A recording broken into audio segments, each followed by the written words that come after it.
Maayong adlaw, mga kaigsunan, diha sa tagsa-tagsa ninyo ka panimalay.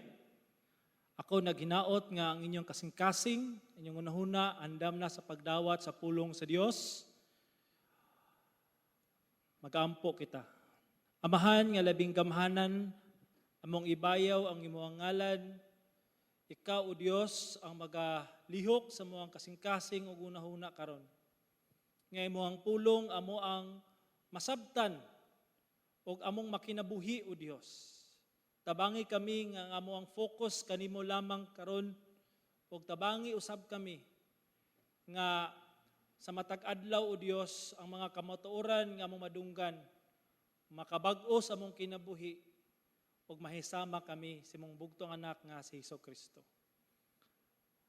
Amen and amen. Mga kaigsunan, ang pulong sa Dios nga tagaan atong pagtagad karon makita dihari sa Mateo 18 bersikulo 10 paingon sa 14. Akong basahon. Matnguni ninyo nga walay usa niining gagmay nga inyong tamayon kay sultihan ko kamo nga didto sa kalangitan ang ilang mga anghel kanunay nagsudong sa naong sa akong amahan nga naa sa langit. Unsa may inyong unahuna? Kung ang usa ka tawo nga may usa ka gatos nga karnero ug ang usa niini masaag, dili ba niya biyaan ang 99 diha sa kabungturan ug mulakaw aron pagpangita niadtong usa nga nasaag? Ug sa dihang nakitaan na niya kini, sa pagkatinuod, sultihan ko kamo, ang iyang kalipay alang nining labaw pa, kaysa kalipay niya alang sa 99 nga wala masaag. Busa, dili kabubuton sa inyong amahan nga naa sa langit nga mawala ang bisan usa nining gagmay. Mukato ang pulong sa Dios no nga ato ang gibasa. Sumpay kadto siya sa mensahe last Sunday. Ako inyong nahinumduman si Kristo nagkuhag gamayng bata giyang isabak og gingnan niya ang iyang mga disipulo nga unless kamo mahimong sama nining gagmayng bata, dili kamo makasulod sa gingharian sa langit. Kaya ang context is ang iyang mga disciples ang utana kinsa man ang labing labaw no sa gingharian sa langit. No nagahunahuna sila sa ilahang posisyon. Nagunahuna sila sa ilahang ginatawag nga gahom or now si Kristo naghatag sa object lesson nga unless kamo mahimong sama sa gamayng bata, di kamo makasulod sa kingharian sa langit. Iyang emphasis is ang pagka-mapainobsanon sa kabata ug ang dependence niya sa iyahang inahan ug amahan. Nga ang bata aduna gyud kompleto nga pagsalig, pagtuo siyang ginikanan ug siya nagdepend gayud sa pag-amuma sa iyahang mga ginikanan. So kani usab no nga kinaiya sa usa ka bata dapat makita usab kini sa iyahang mga disipulo nga na sila pag-depend diya sa Ginoo, pagsalig diya sa Ginoo alang sa ilang kaluwasan o kaning pagpaubos nga pag-ila nga wala sila mahimo kung wala ang Dios sa ilahang kinabuhi. Now, atong tagapagtagad ang ginatawag nga sugilanon, okay? O si Kristo naghatag pagyud siya og kining ginatawag nga kanito pasidaan no nga kun ang usa ka tawo nga makaangin sa pagpakasala aning gagmayng bata or kaning gagmayng bata karon iyan ang gi illustrate or iyang contrast sama sa usa ka magtutuo nga bago pa diha sa iyahang pagsunod kang Kristo. Is now a believer. Okay? O atong makita karon diri sa passage nga atong natun-an tong niagi no nga si Kristo naga-warning nga kung kaning gagmayng bata makasala tungod sa inyong binuhatan sama ra mas maayo nga ilabay no nga kamo sa ginatawag nga lalum nga dapit og hiktan og bato ang inyong liog. So that's the kind of kanang gitawag nga kana bitaw emphasis sa Ginoo nga na adunay gyud judgment, adunay gyud paghukom nga mahiaguman sa tawo nga naghatag og kining ginatawag nga pagpakasala nining gagmay nga bata. Now ato pag ini siyang gisgutan karon og ato ni siyang gitituluhan nga ang gugma sa Dios sa simbahan. Ang gugma sa Dios sa simbahan. Now, sa dili pa nato ipadayon na siya nga pagtulunan, nasa ako isulti sa inyo nga usa ka panghitabo sa mong kinabuhi isip magtiayon no sa ako ang of course ako asawa o sa akong pamilya no uban si Mermer padulong sa Davao natong panahon na kay si Vina nakasaad mangyod og mutambong lagi siya sa kasal sa iyahang higala nakasaad siya. So although first time namo to nga moadto as family wa gyud mi katuod asa gyud nga dapit pero amo gayong gi adtuan amo gayong gi pangandaman although agimig mga suok-suok nga dalan o sa bato mga dalan nga liko-liko pero naningkamot kami no nga makitaan gayud tong dapit nga mong puy-an og ang venue sa kasal no diri nato nakita nga si Vina ang iyahang concern ang iyahang paghigugma na pakita niya pinaagi sa pangita or pagsakripisyo aron lang gyud mapakita ang iyang support sa iyahang higala nga gikasal. No isip usa ka simbahan kita usab mga kaigsoon no kinahanglan mopakita usab og ganito gugma sa ato ang isig ka believer or magtutuo o karon ato na siyang pagyong hisgutan kay ngano man unsa man gyud ay rason nganong ato nang pagabuhaton tungod kay kabalo kita nga ang Ginoo atong amahan sa langit nahigugma gayud usab kanila. So therefore muna siya ang ato ang basihanan sa pagpakita og gugma sa uban kay sila gihigugma usab sa Dios. Atong sugdan igsuon ang bersikulo. Sa Matthew 18. Ingon diri, matngunin ninyo nga walay usa niining mga gagmay nga inyong tamayon. Kay sultian ko kamo nga didto sa kalangitan ang ilang mga anghel kanunay nagsudong sa naong sa akong amahan nga naa sa langit. Now, kung inyong notice, kaning gagmay diri, as I've said earlier, ang picture ani is sa mga believer, mga magtutuo nga bag-o pa diha sa ilang pagtuo sa Dios, silang pagsunod sa Ginoo. So, nakita nato diri nga si Kristo adunay concern kanila. Adunay kitawag care kanila. O ato po nasabtan diri sa bersikulo nung adunay mga anghel no nga gisgutan diri matod pa diri mga anghel sa kalangitan. No?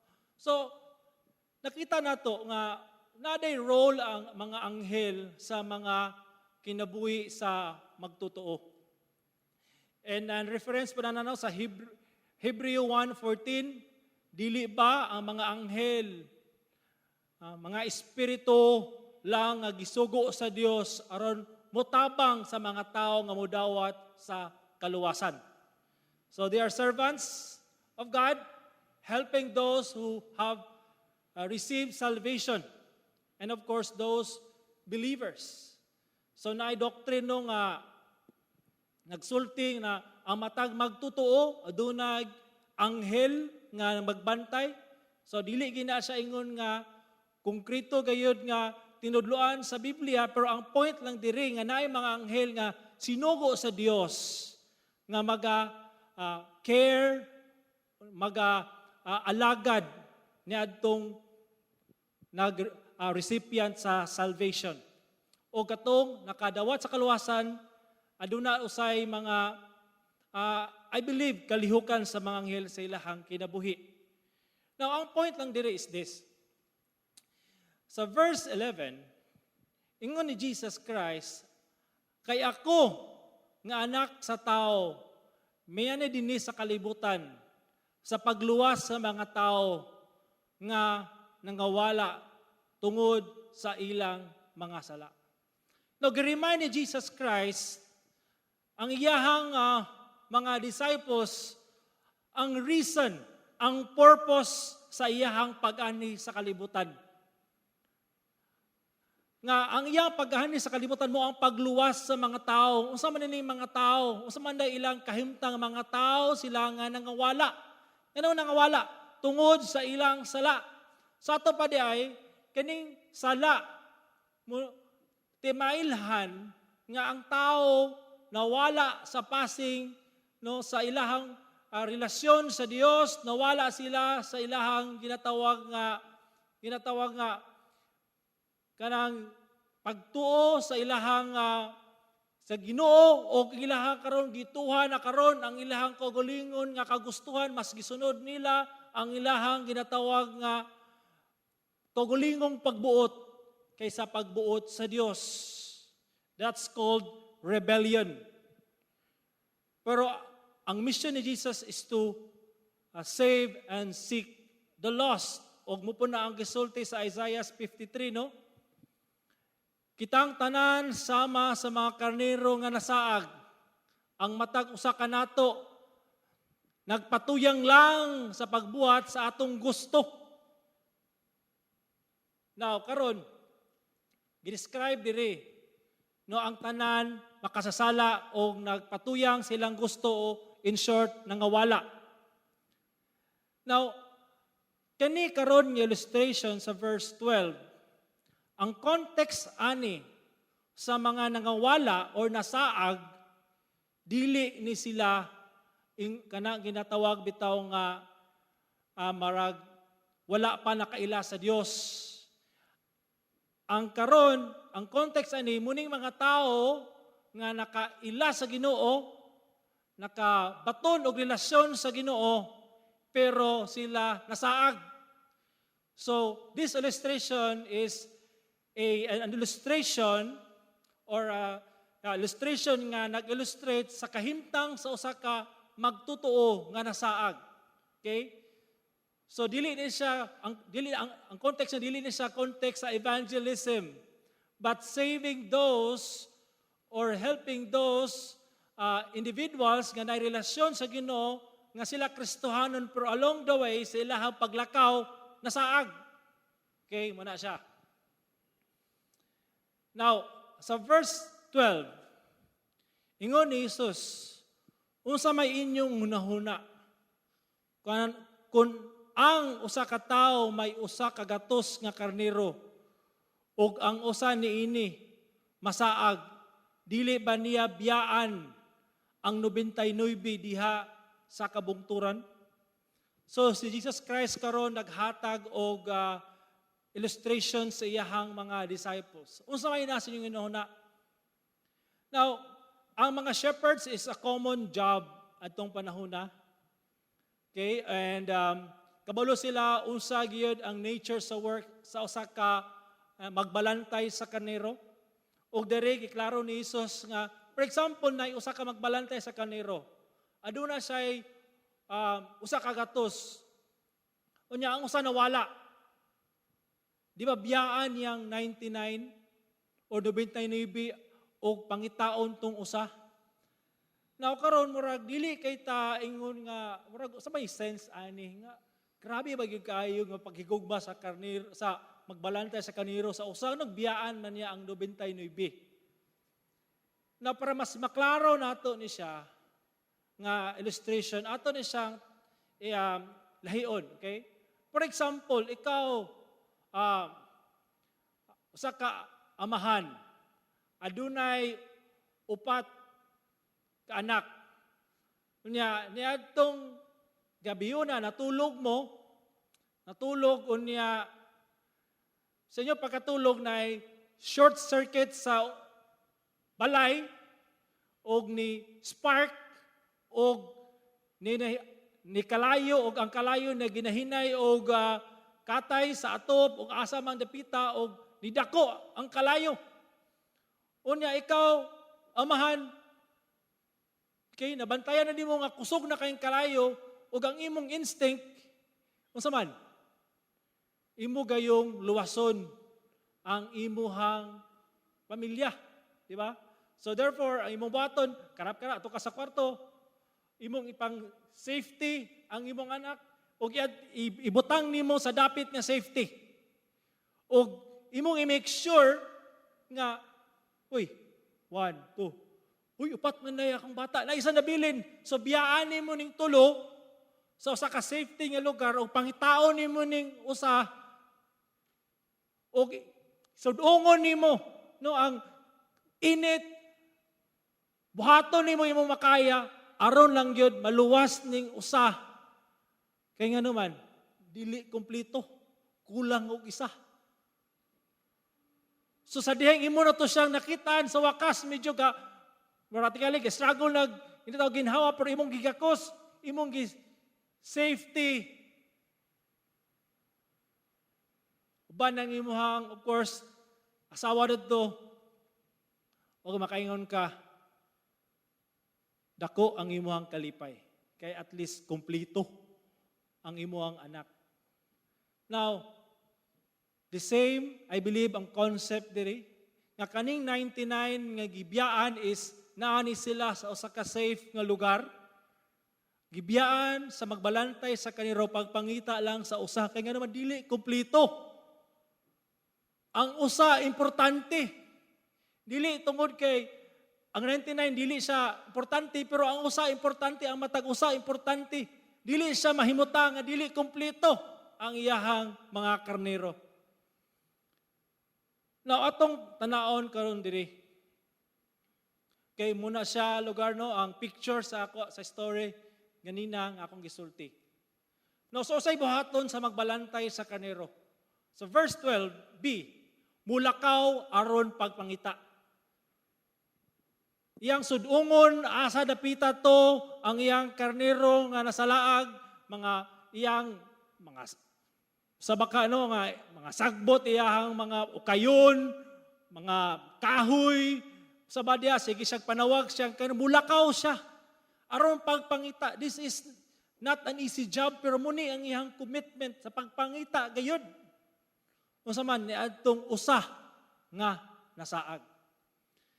Now, unsa man ning nasaag nga usa? Now, naay term ana sa Bible, no, kining ginatawag nga mga backslider. Mga na-backslide. Familiar mga nang backslide? Matod pa sa gotquestions.org, a backslider is someone who is going the wrong way spiritually. Okay? Wrong way. In short, nasaag. Now, he is regressing rather than progressing. So, instead na nagatubo, nagakunhod noon ang iyang spirituhanong kaimtang, no? A backslider had at one time demonstrated a commitment to Christ or maintained a certain standard of behavior. At one time siyang kinabuhi, nakaila siya sa Ginoo, nagdawat siya sa Ginoo, nagsunod siya sa Ginoo, pero nainitabo. But he has since reverted to old ways. Nibalik siya sa iyang daang kinabuhi. A backsliding may manifest itself in several ways. Unsa may mga hint ani mga backslider. Isig na mo inailan mo niyo, dropping out of church, losing fervor for the Lord, dawad-an o kaning gana diha sa pagpangalagad sa Ginoo o sa mga buluhaton diha sa Ginoo, iyang gugma sa Ginoo. Mala, walking away from a ministry or a family,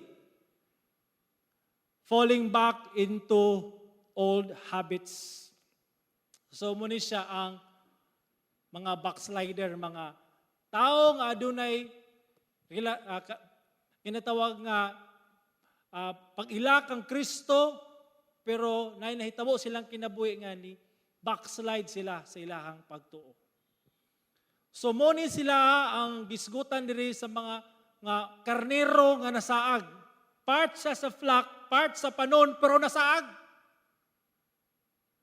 Now, ang usa sa mga ginatawag bitaw nga danger kay muni, ang karnero tungod sa iyahang pagka-dumb, pagka ginatawag nga, butlang nga, pero busig muni siya ang equivalent sa word nga bugo, or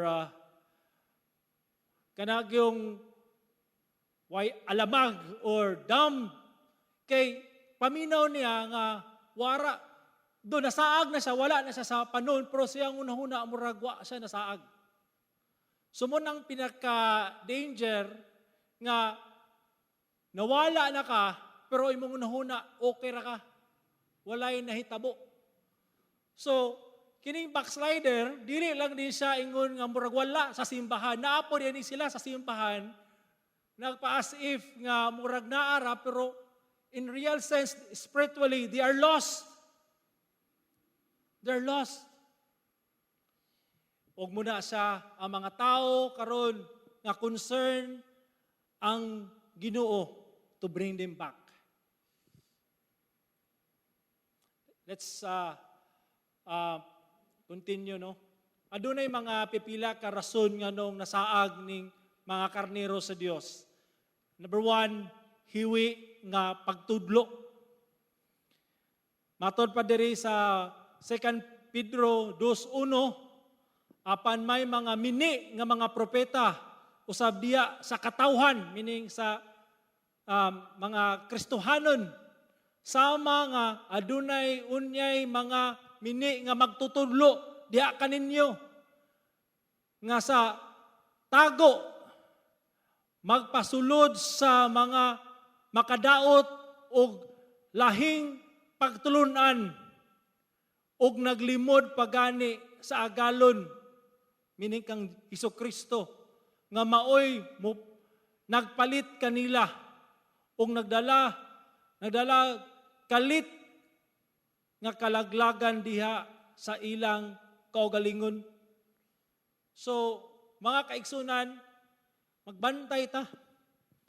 Bantayan nato ang matag usa kay basing nay usa sa ato ang mga kaigsunan nga nawili na haylo nining mga pagtulunan nga lingaw, lami paminaon, makagilok sa ginatawag nga dalunggan, pero mali naman di ay. Nitipas naman di ay sa kamatuoran nga unsay gisulti sa Dios. Na usa na ang mga pagtulon na ginatawag nga prosperity gospel, nga usa ra man gyud dapat ang gospel, pero na ginatawag prosperity. Meaning kani nga gospel is nagtutok lang sa mga panalangin sa Dios, sa gugma sa Dios, o gipadaplin ang hukom sa Dios, ang pagkabalaan sa Dios. Now, mga kaigsunan, bantayan kini siya. Busa diri sa church, atong nasabtan nga, we preach what is really true, ug unsa ginaa gisulti sa Biblia by the grace of God. Dili man perpekto, pero By the grace of God, we preach the truth. And therefore, ikaw karon nga nakadungog sa pulong sa Dios sa kamatuoran, susiha ang imuhang kinabuhi. Unsa man ang imuhang ginatawag gayud nga ganahan paminawon ang truth or unsay gusto lang nimo nga madunggan sa imuhang kinabuhi. Bantayan nato kay naay mga kaigsuonan nga nasaag tungod aning hiwi nga pagtudlo. Kadua, nganong nadunay na backslide na haylo sa kalibutanong mga butang. Matod pa diri sa 1 Timothy 6:10, kaya paghigugma sa salapi, mao ang gamot sa tanang pagkadautan o tungod sa maong pangibog may mga tao nga naning word nahisalaag gikan sa pagtuo ug ilang giduslak ang ilang kaugalingon sa daghang kasakit. Na mo na ni Ron. Nay gisulti si A.W. Tozer, no? Matod pa si iyahang quote, matod pa, a whole new generation of Christian, okay, has come to believe, no, that it is possible to accept Christ without forsaking the world. Aduna gayo daw mga bagong generation sa mga Kristohanon nga ilang na okay ra nga maghigala sa kalibutan o dawaton usab si Kristo. Muna yung mga generation nga gi-embrace ang mga pagtulunan kining mga pagtulunan sa LGBT, pagtulunan sa mga uban pa mga pagtulunan kay muna ni karon new generation katong uban kinaraan mga pagtulunan nga klaro na kay hiwi igsoon. This generation of Christians have been deceived. And therefore, as Christians who believe that the Word of God is true, and mo gini ang authority nato, we have to reach them out and guard them from deception. Matod pa diha, no, sa Santiago 4:4, ingon ni Santiago sa mga Kristohanon nga adunay paghigugma sa kalibutan, ingon siya gi-consider kininiyag mga mananapaw. Wala ba kamo masayod ang paghigala sa kalibutan? Pakigbatok sa Dios. Busa si bisan kinsa nga buot makighigala sa kalibutan mahimo nga iyang kaugalingon nga kaaway sa Dios. Igsoon. Klaro kayo. Dili pwede. Di good pwede nga ang kalibutan imuhang nasa pikas kamot nimo ug ang pagkakristohano napo sa pikas kamot. Dili pwede makig-holding hands sa kalibutan at the same time nakig-holding hands ka kang Christ. Iwakli ang imong kamot, no? Ni Kristo. Iwakli. Pagpili, ahamang yun imong i-holding hands, dili pwede dua-dua. Dili pwede two-timer na Kristohanon. Pili, asa ka loyal sa kalibutan o kang Kristo. Kung ang sa katao kikigala sa kalibutan, nagpasabot na kana siya kaaway ni Jesus. Basig, ang atong una, best friend, okay raman. No, dili na. Now, ingon po dari, nahulog sa mga mali nga gawi sa igsuon sa pagtuo. Now, na mga tao nga, na backslide sa mali nga pagtulunan, mga nahaylo sa kalibutanong mga butang, ikatulo nahulog sa mali nga gawi sa igsuon sa pagtuo. Matod pa diya sa 1 Corinthians 8:9, apan pagbantay kay basin unya ug ang imong kagawasan na himong kapandulan sa mga huyang, so mga new believers. So ang point ng diri is, ang context ani is na yung mga believers nga gawas no na sa pagkaon, sa mga pagkaon nga bisan unsa. Okay? Kay di man na big deal ang pagkaon. Pero napoy mga believers nga gikan sa ginatawag nga pagan nga pangunahuna niya para sila ang pagkaon sa mga pagkaon nga hinalad no sa mga Diyos nya kanang gibiligan na sa merkado niya gipalit kung pugson gid lugar sa usa ka believer nga kan-o na siya niya na katong believer nga nagsalikway anang abutang niya huyang pa sa pagtuo na pandol, meaning nihili siya nahimong maayong example sa iyang isig ka matutuo ug nahimo na noon siyang kapandulan sa uban. Busa mga kaigsunan, muni siya ang mga rason nga nung naay na backslide. Nawala sa passing sa ilahang pagtuo. Pero i-consider gyapon sila nga karnero nga nasaag lang, nga kinahanglan sila pangitaon o reach out. Now, ato ang padayuno ni siya, no, nga pagtulunan. Sa verse 13, ug sa dihang nakita niya kini. So, imagine nimo. Okay? Grabe nga pagpangita. Okay? Sa mga suok-suok. Sige siya, imagine nimo no, ang usa ka magbalanta sa karo, sige siya, kanabi taong di man tingin syagit, no? Or tawag.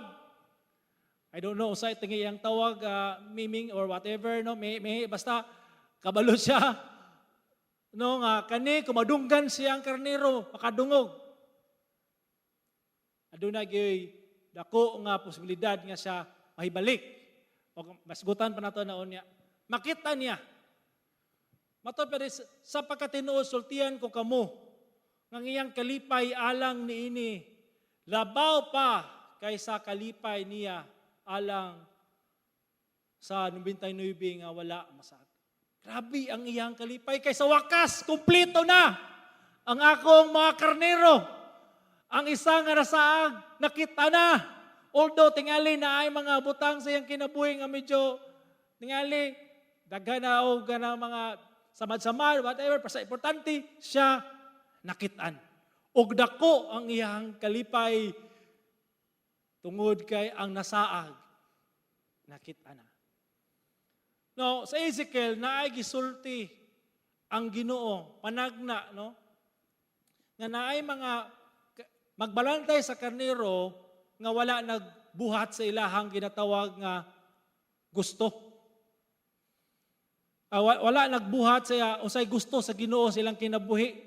O hinuon na napasagda na noon nila ang ginatawag nga ilahang flock. Daga na noon nga nasamad, gipangkaon sa mga lupo. O muni ingon ni sa Ginoo sa verse 11, ingon siya nga, ako ang Ginoo. Nagaingon, ako mismo ang mangita sa akong mga karnero. Og matiman kanila. So kanisa padayag sa Israel nga mao ang iyang karnero. Maingon nga ang usa ka magbalantay mangita sa iyang mga karnero nga nagkatibulaag, pangitaon ko sab ang akong mga karnero, luwason ko sila gikan sa tanang dapit diin sila nagkatibulaag niadtong panahon sa kasamok. Kwaon ko sila gikan sa nagkalalayng nasod ug dadon ngadto sa ilang kagulingong yuta. Pasabsabon ko sila sa kabukiran sa Israel, daplin sa mga suba ug sa tanang dapit nga mapuy-an og tao. Verse 14. O pasabsabon ko sila sa maayong sabsabanan sa kabukiran sa Israel, dito manghigda sila og magsabsab. Ako mismo ang Ginoo, ang Diyos, ang muatiman sa akong mga karnero, o papahulayon ko sila. Versikulo 16, pangitaon ko itong nangawala, og naisalaag, butangan kog bandahi, ang nangapiang, o pabaskugon ang mga maluya. So kuyaw kayo, no? Muni ang gisulti sa Dios sa iyahang katawan nga Israel, nga grabe gyud ang iyang concern kanila, nga siya na mismo ang mangita, siya na mismo ang watiman, siya na mismo ang muhatag og kapahulayan, mo provide sa ilang gikinahanglan. Now, diri atong makita no nga kani siya nga saad sa Dios, muni siya ang iyang gisulti sa prophecy niya o sa iyang pagkabuhaton sa iyang katawan sa Israel. And I believe kita nga nagtuo kang Kristo Jesus, we are spiritual Israel. Nahimutang ginatawag nga kabahin sa banay ni Abraham tungod sa tong pagtuo kang Hesukristo, no? And matod pa diri sa verse 14 sa Matthew 18, ato nang ipadayod. Busa dili kabubuton sa inyong amahan nga naa sa langit nga mawala ang bisan usa nining gagmay. Dili gayud kabuton sa Ginoo. Ang tanan kabahin siyang panon wa gay mawala. Although ang uban mahisalaag, pero pinaagi siyang grasya mo balik kayo sila kay siya pangitaon gayud sa amahan o ipabalik sa iyahang panon. Now, mga kaigsunan, I believe kitang tanan no adunay ginatawag nga nailhan or naatay ginatawag nga mga kauban sa simbahan sa una nga nangaluya, mga ka-wider group nato, mga kauban nato sa una sa ginatawag nga Bible study nga karon wa na ana makato sila mura nibalik na sa ilang daan nga pagkinabuhi. Igsoon, isip usa ka simbahan na kitay ginatawag nga responsibilidad. Kay natay responsibilidad kay we are God's flock, and of course as brothers and sisters in the Lord, we are called to carry each other's burden, to help one another, to love one another. And one of the things that you can show your love towards your brother and sister is to show concern to them. Now, sa 2 Timothy 4:2, muna ang responsibility sa church. Iwali ang pulong. Pag madasigon, maayo man ang kahigayunan o dili.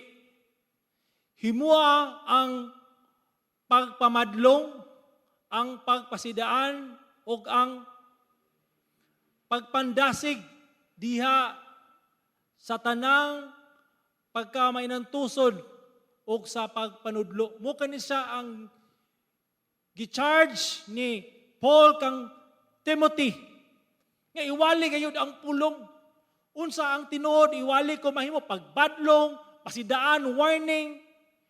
Kay kung siya tinuod gayud nga karnero sa Dios, makadungog sa kamaturan mo, balik kayo siya. Okay? Muna nga, sa una na concept na seeker-sensitive ang church.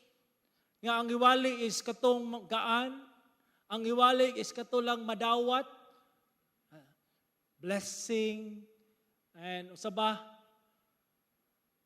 But naay dili na whole counsel sa Dios. Ang whole counsel sa Dios is to preach unsay naa sa Biblia. Kung mahimo, pagdasig, na ay pagpasidaan, warning, and to encourage. Warningan.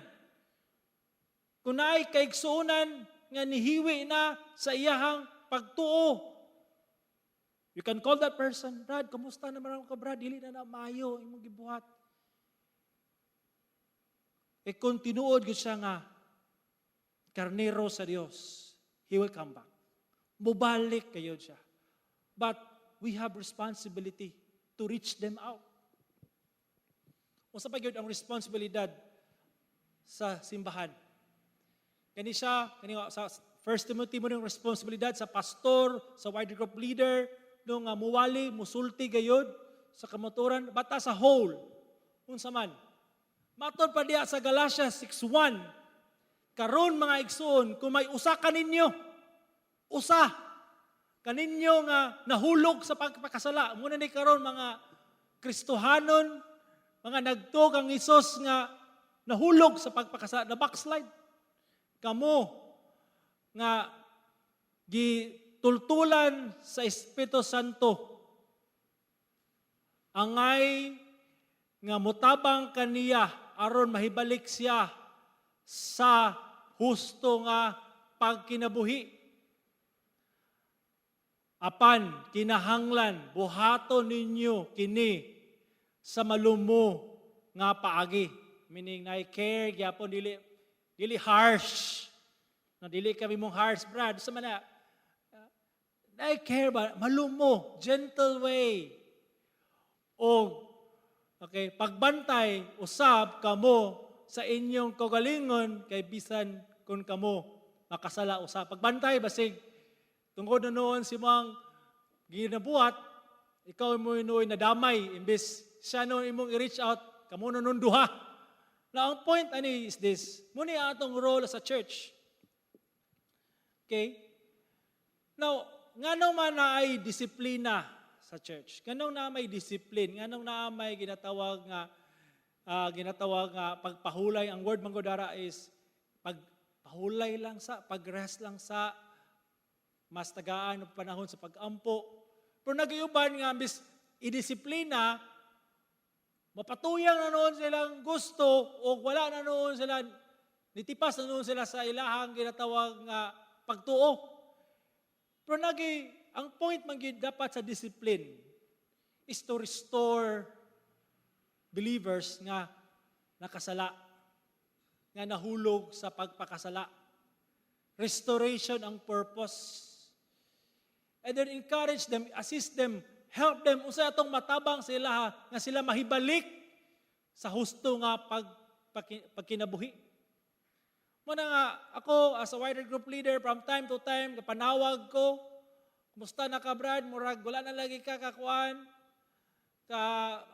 appeal sa wider group, kumusta na ka, ampuan. Now, tingali, anak mo sa kuha, mo mga trabaho, pastor. No, dili na ako na trabaho lang. Trabaho usab na nimo. Ayaw lang ibutang tanan sa imuang wider group leader. Ikaw nga membro sa wider group. Ikaw membro sa simbahan. You have also the responsibility to restore believers nga nahulog sa pagpakasala. Nga nawad-an kinatawag nga kadasig diha sa iyahang pagtuo. Dili ta angay mabalaka. Pastor, kung dabi kunog, di ko nila paminawon. Dabi kuno, pastor, murag di naman gid sila patuo. Dabi kuno, pastor, murag imbis na ako nung Richard, gisaway naman nung ko, yan naman nung kong gitamay. Igsoon muni akong comfort sa inyo sa pulong sa Dios. John 10:27. Ang akong mga karnero mamati sa akong tingog. O ako nakaila kanila, sila musunod kanako. So kung sila karnero gayon sa Dios, kung imong i-reach out, imo ang sultian, imo ang tagaan o ginitawag concern, gidasig, gitabangan, kung na ay mga butang kinanglan, i-rebuke in a gentle way, i-rebuke kung sila gyud tinuod nga karnero sa Dios and you do it no sa pag ginatawag nga base sa pulong sa Dios, pwede ka makashare sa pulong sa Ginoo, they will come back. Mubalik yun sila. Kaya sila karnero man sa Ginoo. Kaya nakadungog sila sa tingog. Sila ang shepherd, mao gayud si Jesus. Pero kung naay mga tao, nga murag di na gyud sila ginatawag nga patuo. Now, basin. Dito sila karnero, mga kanding to. Okay? Now, I believe, no, napoy buhat sa Ginoo. Natay responsibility as a church, God has His own way of restoring His sheep. Hebrews 12:5 and 6. Nakalimot na kamo sa tambag nga sangpit kaninyo ingon nga mga anak. Anak ko, ayaw ibaliwala ang pagpanton sa Ginoo kaninyo. Ayaw kaluya diha nga badlungon niya ikaw. Kay ang Ginoo nagpanton kaniya nga iyang gihigugma. Naglatos sa matag anak nga iyang gipangga. Wow.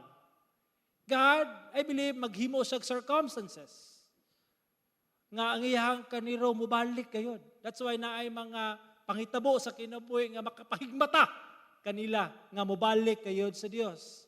Naay way ang Ginoo of restoring, calling His sheep aron mahibalik sa iyang flock. And then, matod pa diri sa Judas 1:4, ang Dios makahimo sa pagbantay kaninyo aron dili kamo mahulog sa pagpakasala. Na ang word diri nga dili kamo mahulog sa pagpakasala is fall away, is kani siya dili ni siya murag katong na backslide kay kaning mahulog sa pagpakasala is katong yung nawala na gyud sa pagtuo nga murag di na gyud sila makabalik sa panon sa Dios kay sila dili giday sila kabahin sa flock sa Dios. Kay ang tinuod gayud nga karnero sa Dios, although usahay mahasaag, usahay mahaylo sa kalibutan temporarily, pero sa dihang madunggan nila ang tingog sa ila magbalantay, mubalik sila. That's why ang tanan nga nagtuo kang Kristo Jesus dili gayud malaglag, dili gayud mo fall away, dili gayud mawala tungod kay ang Dios mismo nagpreserbar sa ilang kinabuhi nga sila magpabilin kaniya. Ingon dari madala niya kamo sa walay ikasaway o malipayon gayud ngadto sa iyang presensya. Mga kaigsunan, klaro kayong pulong sa Dios. No, ang Ginoo mismo nasa'y preserving power sa matag karnero. Nga, ang iyang tinuod nga karnero, ang magtutuong ayag yung gitawag, yung gipili, dili gayud mahiagom sa walay katapusang silot kay siya mismo mag-preserve kanila. Siya mismo ang maghatag kanila o kaning ginatawag nga grace to persevere, grace aron po sila mahibalik diha sa iyang panon. Matod pa daw ni Arthur W. Pink, He foresaw my every fall, my every sin, my every backsliding, yet nevertheless fixed His heart upon me. So kamalo, ang Dios unsay dangatan sa kinabuhi sa iyahang karnero. Pero ang Dios iyahang gahom nagapreserbar kanila nga dili sila mahulog or mawala sa iyahang kamot. Tungod kay ang Dios knows how to preserve them till the end. Now, usa ka higayon ana no nga akong asawa nagpalit og iyahang gitawag nga gadget bago pa kayo. Siba ang gadget bago pa kayo niya na time ana no nga ako ang gihilabtan ang gamit kay siyempre na masay gibuhat ako gi-install. O niya sa kong pagkuri-kuri akong nasipyat ko kay nabutang nako ang resibo sa daplin. O niya sayang gihipos na no ang laptop sulod na iyang namatikdan nga nawala ang resibo. Unya kay kanira bang resibo mura ba nang basihanan nga ma-replace ang gadget. Pero nawala. Isasaon akong pangita. Di na ginako makita o grabe yang yaw-yaw ako na lang yung gidawat ang tanang yaw-yaw. Ako nang gidawat ang tanan niyang pagkuhan sa kay nawala ang resibo. Gipang-uklab na nako ang katre, gipang-vacuum na nako sabay ang vacuum mo na gamay ra ba kita mong kwarto. Nawala gayud ang resibo. Tungod sa ako na lagi ng dawaton pagkadanghag. Ano na lang dawaton na. Igsuon kung ang kaluwasan naa sa imong kamot, sa imong pagkadanghag, sa ato ang pagkadili perpekto, sa ato pagkahuyang, mawala gayud na. Apan salamat kita nga naman. Kaya nga ato ang kaluwasan naa sa kamot ni Kristo Jesus. Wala gayoy makaagaw kanato sa iyang kamot. Muni siya ang ingon ni Charles Spurgeon. It is not your hold of Christ that saves you. It is Christ's hold of you. Asa man na mabasi sa John 10:28. Ako naghatag kanilang kinabuhing dayon. Jesus Christ is speaking to His sheep. His people, believers, sila dili gayud malaglag. Ug walay bisan kinsa nga makaagaw kanila gikan sa akong mga kamot. Inana ka kanang secure ang ato ang pagtuo sa Dios. Inana ka secure kita diha kang Kristo nga naman kay siya mismo ang nagunit kanato nga di kita malaglag. Diha nabasi ang ato ang assurance.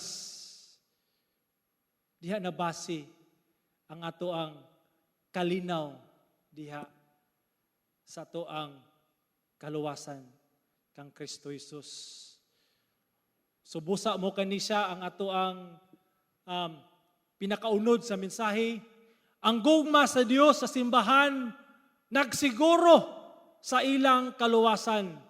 Bisan usa nga nawala iyang pangitaon o luwason. Busa mga kaigsunan, put your faith in the Lord Jesus Christ. Your peace comes from the Lord Jesus Christ. And I hope, in application, show concern to those sheep nga nisimang. Love them, care for them. Trust Christ.